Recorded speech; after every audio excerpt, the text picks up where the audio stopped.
The day I installed the $60,000 emergency siren in our quiet suburban neighborhood, I became the punchline of every backyard barbecue. Elliot's folly, they called it, snickering behind their manicured hedges.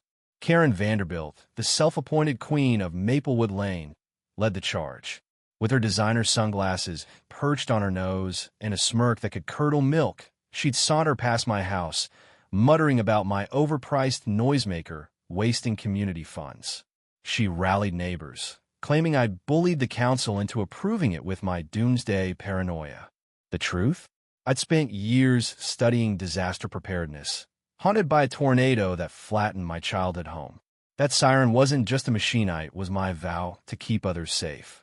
But to Karen, it was a personal affront, a tacky blemish on her perfect street. The mockery stung, but I held my ground. Karen's campaign grew vicious. She posted flyers calling the siren a monument to Elliot's ego and organized a petition to have it dismantled.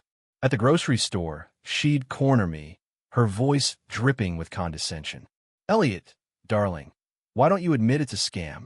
That thing's never going to save anyone." Her followers' neighbors I'd known for years nodded along, their laughter cutting deeper than I'd ever admit. I'd go home, check the siren's wiring for the 100th time, and tell myself it was worth it. But doubt crept in. What if they were right? What if I'd poured my savings and soul into a useless hunk of metal? Then came the twist I never saw coming. Mrs. Delaney, the reclusive widow next door, knocked on my door one evening. She was 78, frail, with eyes that held a lifetime of stories. She'd overheard Karen's latest rant and wanted to talk. "Elliot," she said, her voice steady, "I was in Hurricane Katrina. Lost everything. If we'd had a siren like yours, my sister might still be here." She handed me a faded photo of her and a smiling woman, arms linked. "Keep fighting. You're not crazy." Her words hit like a lifeline, pulling me back from the edge of giving up. Mrs. Delaney became my quiet ally, slipping me coffee and encouragement while Karen's crusade raged on. The storm hit on a Tuesday night, unannounced like a thief. The National Weather Service had underestimated its Pharaoh-Cydia freak supercell tearing through the county, with winds clocked at 150 miles per hour. Karen, true to form, had escalated her war on the siren that very afternoon. I'd caught her red-handed, spray-painting junk across its base, her manicured nails gripping the can like a weapon. "You're a fraud, Elliot," she spat, her Chanel scarf flapping in the rising wind. Neighbors watched from their porches, some cheering her on, others silent but complicit. I stood there, fists clenched, as she kicked over a toolbox I'd left nearby, scattering wrenches across the grass. "This eyesore's coming down," she sneered, tossing the spray can at my feet. I didn't respond. The sky was turning an eerie green, and my phone buzzed with a weather alert. I ran to the siren's control panel, heart pounding. Karen's vandalism had damaged the exterior, but the core system was intact, thank God. I'd triple-checked the wiring.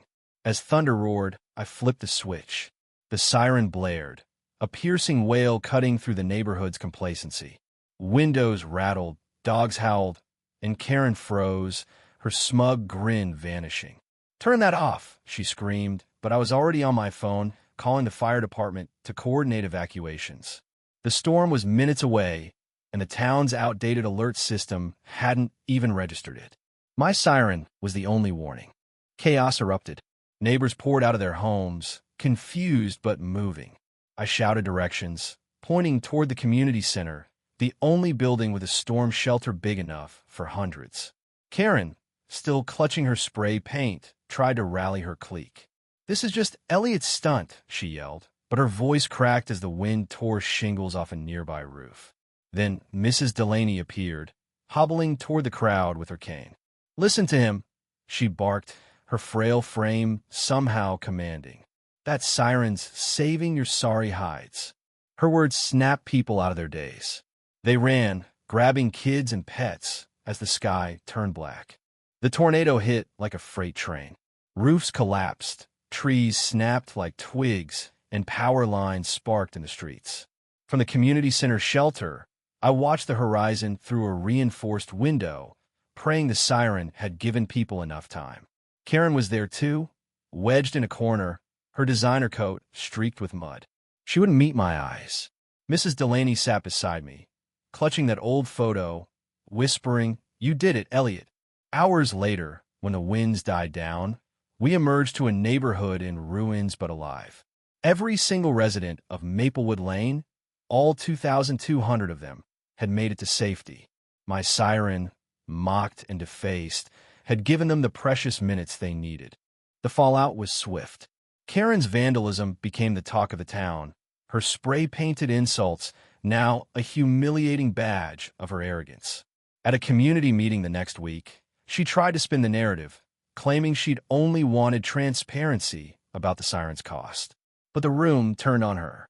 A firefighter stood up, revealing that the siren's early warning had saved not just our neighborhood, but 2 others nearby, as first responders used its signal to mobilize.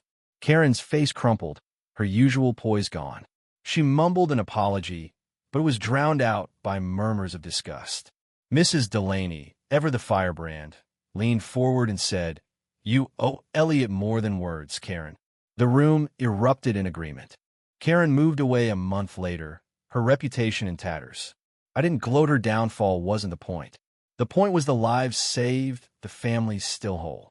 The governor called me personally, and soon after, I stood on a stage in the state capitol, a Medal of Honor pinned to my chest for extraordinary civilian bravery.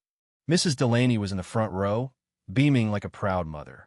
The siren still stands on Maplewood Lane, its scars from Karen's pain a reminder of what it overcame. Looking back, I don't hate Karen. Her scorn came from a small, fearful need to control what she couldn't understand. But it almost cost us everything. I learned that doing what's right doesn't need applause. It needs grit. And sometimes, it takes a storm to show who's really on your side.